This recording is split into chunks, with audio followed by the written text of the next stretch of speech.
Since childhood, Tesla had dreamed of harnessing the power of the great natural wonder called Niagara Falls. The famous British physicist Lord Kelvin was now head of an international commission to find a way to use the fall's power. He had sent a cable to all the other members of his commission, and it said, "Trust you avoid the gigantic mistake of alternating current." But all this dramatically changed when Lord Kelvin attended the Chicago Exposition and saw the AC system in operation. A contract was immediately awarded to Westinghouse Electric to power the mighty cataract with AC. The technical challenge was daunting.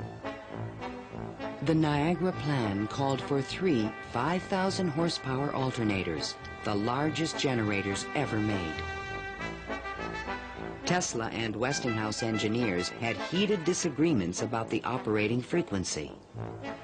Even when the system was finally installed, Tesla was the only person who was certain it would operate. The technical details have been completely worked out. All that now remains is for the switch to be thrown. In 1896, the system went online and the electrical age began. The waters of the upper Niagara turned enormous water turbines connected by shafts to the massive 5,000 horsepower generators.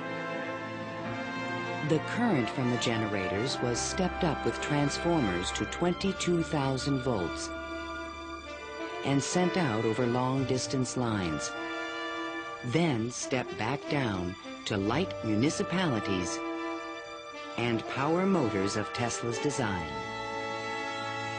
The Niagara Falls Gazette proclaimed, "This morning, the streetcars of this city are moving by Falls power. Hereafter, the Falls must work to earn their living." Imagine my surprise when 30 years later I saw my boyhood plan carried out at Niagara and wondered at the unfathomable mystery of the mind.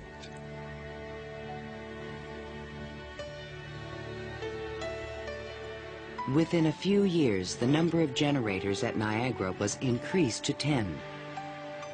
By the turn of the century, the power lines stretched 360 miles to New York City. The War of the Currents was over, and Tesla was the winner. By the time Tesla effectively arrives on the scene with his motor, Edison is out of the business. He's basically written out of his own company. This was something Edison would not soon forget. In spite of the success of AC, Westinghouse had overextended his company's resources, leading to severe financial difficulties. In order to save the company, Tesla said that he tore up his royalty contract for $2.50 per horsepower generated. Today, this agreement would be worth trillions. Had the inventor been tricked again? This is something that we've never found any record of in the Westinghouse annals. We do have something which is a memorandum of agreement about that, but it was never signed. But Tesla was ready to move on. I had already perceived enough to get the idea that energy could be transmitted and received without connecting wires in between. He was convinced his next invention would make him a millionaire once more.